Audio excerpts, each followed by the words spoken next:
कहानी का शीर्षक है अंगूठी खो गई। सुमी के हाथ से आज बड़ा नुकसान हो गया था। उसे बहुत दुख हो रहा था। वह घबरा रही थी। उसका रोना रुक ही नहीं रहा था। घर में कोई था भी नहीं जो उसे दिलासा देता। उसके हाथ से 2 तोले की सोने की अंगूठी कहीं गुम गई थी। अभी 6 महीने पूर्व ही उसका विवाह विवेक के साथ हुआ था। विवेक ने 2 साल पहले वकालत का धंधा शुरू किया था। कमाई ज़्यादा नहीं थी। जो कमाता ईमानदारी से कमाता और उस कमाई से ही पैसे बचाकर वह सुमी के लिए पिछले महीने यह अंगूठी लाया था। सुमी सोच रही थी कि वह विवेक से कैसे कहेगी। पता नहीं वे क्या सोचेंगे। आज मुझे ज़रूर डांट पड़ेगी। विवेक कोर्ट से जब घर आया तो सुमी का उदास चेहरा देखा।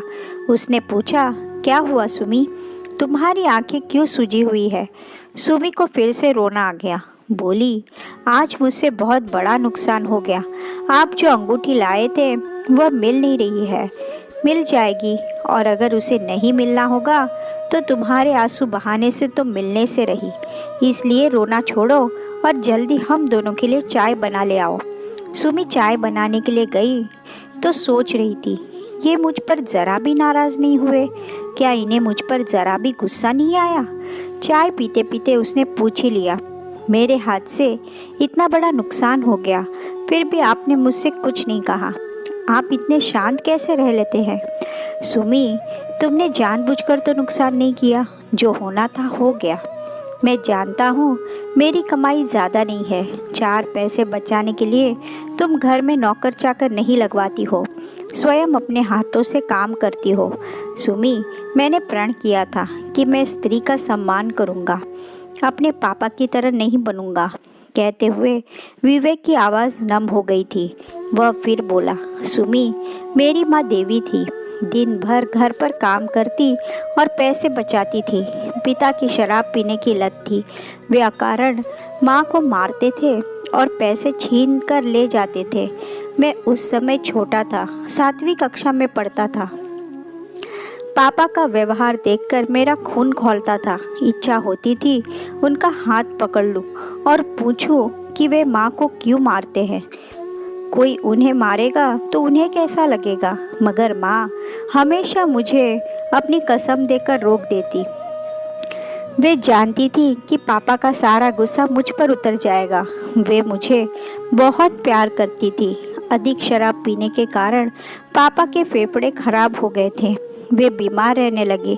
माँ उनका दुर्व्यवहार भूलकर उनकी सेवा करती थी। मैं अगर कुछ कहता तो वे कहती, बेटा, उनकी सेवा करना मेरा धर्म है। और उनका क्या धर्म है माँ, उनकी वे जाने। मैं जब भी पापा को देखता मेरा खून खौलता था। पिता का देहांत हो गया। मैंने वकालत का धंधा शुरू किया था। जितना भी मिलता माँ को खुश रहने की कोशिश करता। मेरी शादी का अरमान मन में लिए वे भी दुनिया छोड़कर चली गई। सुमी, कोर्ट में कई ऐसे केस आते हैं जहां दाम्पत्य जीवन में कभी स्त्री तो कभी पुरुष प्रताड़ित होते हैं। जब मैं देखता हूं तो मेरा खून खौल उठता है।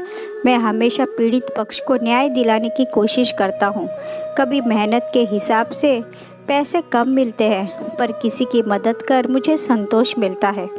एक छोटी सी अंगूठी के लिए तुम्हारे ये कीमती आंसू, भाई बहुत महंगा सौदा है। अब हंस भी दो, अंगूठी फिर कभी ला दूंगा। सुमी के चेहरे पर मुस्कान खिल उठी थी। वह बोली, मुझे अब अंगूठी की ज़रूरत नहीं है। मेरा असली गहना तो आप है। बस आप ऐसे ही रहना। तनाव का माहौल खुशी में बदल गया था।